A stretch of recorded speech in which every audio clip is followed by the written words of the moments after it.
এরপর মসজিদে ঢোকার পর আমরা কাতারবন্দি হয়ে বসে যাব, এলোমেলো বসবো না। এলোমেলো হয়ে মসজিদে বসা যাবে না। মসজিদের সৌন্দর্য কাতারবন্দি হয়ে বসা।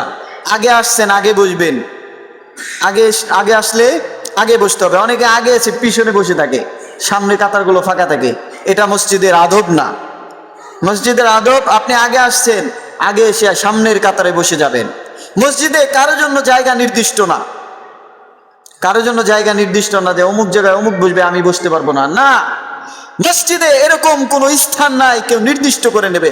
বিশ্বনবীজি বলেন, তোমরা মসজিদে উটের মতো, উট যেরকম বসার জন্য জায়গা নির্দিষ্ট করে নেয়, মসজিদের ভিতরে তোমরা বসার জন্য জায়গাকে নির্দিষ্ট করে নিও না।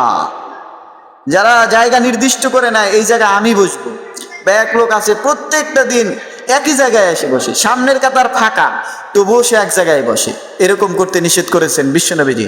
না, এরকম করা যাবে না। সামনের কাতার ফাঁকা আসে, সামনে এসে দাঁড়াতে হবে, বসতে হবে। এটা মসজিদের আদব। এরপর আমরা তো মসজিদে আসি নামাজ পড়ার জন্য। নামাজের কাতারে আমরা দাঁড়াই, কাতারে দাঁড়ানোর মাঝে আমরা অনেক ভুল করি। এটা হচ্ছে আমি গুরুত্বপূর্ণ বলি। নামাজে দাঁড়ানোর জন্য, নামাজ সহিহ শুদ্ধ হওয়ার জন্য কাতার সুন্দর হওয়া এটা সবচেয়ে গুরুত্বপূর্ণ একটা পয়েন্ট। বিশ্বনবীজি বলেন, সাওয়ু সুফুফাকুম ফাইন্না তাসবিয়াতাস সুফুফা মিন ইকামাতিস সালাহ। তোমরা নামাজে দাঁড়ানোর আগে নামাজের কাতারকে সারিবদ্ধ করে সোজা করে দাঁড়াও, কেননা কাতার সোজা করা নামাজ সহিহ শুদ্ধ হওয়ার জন্য শর্ত। এখন আমরা যদি কাতার এলোমেলো করে দাঁড়াই তাহলে আমাদের নামাজই হবে না। কি হবে না? নামাজ হবে না।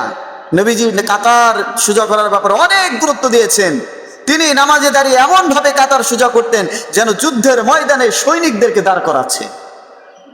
এজন্য আমাদের কাতার সোজা করে দাঁড়াতে হবে। কাতারের মাঝে ফাঁকা রাখা যাবে না। সামনে আপনি ফাঁকা দেখছেন, নিজ দায়িত্বে সেটাকে পূর্ণ করতে হবে। সামনের কাতার পূর্ণ হয়ে গেছে, এবার পিছন থেকে দাঁড়াবেন। কিভাবে দাঁড়াবেন? অনেকে আয়েশা দাঁড়ায় ওই যে ওই কানিতে দাঁড়ায়, অনেকে কি করে এই কানিতে ওই কানিতে দাঁড়ায়। এভাবে কাতার কিন্তু সুন্দর হয় না, এভাবে দাঁড়ালে নামাজ হবে না। কাতার সোজা করার নিয়ম হচ্ছে, ইমাম সাহেব যে দাঁড়িয়েছে ইমাম বরাবর একজন দাঁড়াবে, তারপরে একজন ডানে একজন বামে। কাতার সোজা করতে হলে ইমাম থেকে শুরু করতে হবে। কোথা থেকে? আমার কথা বুঝতে পারছেন? ইমাম সাহেব এখানে দাঁড়াবে, ইমাম সাহেব বরাবর একজন দাঁড়াবে, তারপরে ডান পাশে একজন, তারপরে বাম পাশে একজন।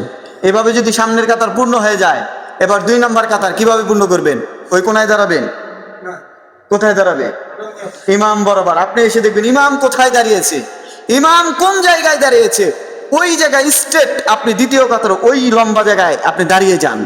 তারপরে দ্বিতীয় জন আপনার ডান পাশে, তারপরে বাম পাশে, তারপরে যে আসবে ডান পাশে, তারপরে বাম পাশে। এইভাবে দেখে দেখে কাতার সোজা করতে হবে। আবার আপনি দেখলেন দাঁড়াইছেন, দাঁড়ানোর পর দেখলেন বাম পাশ অনেক ভারী হয়ে গেছে, ডান পাশে, বাম পাশে 7 জন, ডান পাশে 4 জন। তাহলে ভারী হলো কোন পাশ? বাম পাশ। বাম পাশ ভারী করা যাবে না, ব্যালেন্স রাখতে হবে কাতারের মাঝে। এ পাশেও 4 জন, এ পাশেও 4 জন। এ পাশে যদি 7 জন হয়, এ পাশে 7 জন দাঁড়ানো যাবে না। এ পাশে দাঁড়াবে 5 জন, 6 জন, ওই পাশে 5 জন, ডানে একজন বেশি থাকবে। এইভাবেই কাতার সোজা করবো। আমরা এসে আগে দেখবো কাতারটা কিভাবে দাঁড়িয়েছে, কাতারের ব্যালেন্স ঠিক আছে কিনা। আমি এসে এক নজর দেখবো যে কোন পাশে লোক বেশি আছে, ডানে না বামে। আপনি হিসাব করবেন কিভাবে? ইমাম বরাবর থেকে। ইমামের ডান পাশে বেশি নাকি বাম পাশে বেশি? যদি দেখেন ডান পাশে বেশি আছে, বাম পাশে কম, আপনি বাম পাশে দাঁড়ান। আবার দেখলেন বাম পাশে বেশি আছে, আপনি বাম পাশে, ডান পাশে কম, তাহলে আপনি ডান পাশে দাঁড়াবেন। আবার এসে দেখলেন যে কেউ নাই, কেবলই কাতার সোজা হবে, তাহলে যে বললাম প্রথম যদি আপনি হন তাহলে আপনি ইমাম বরাবর দাঁড়াবেন।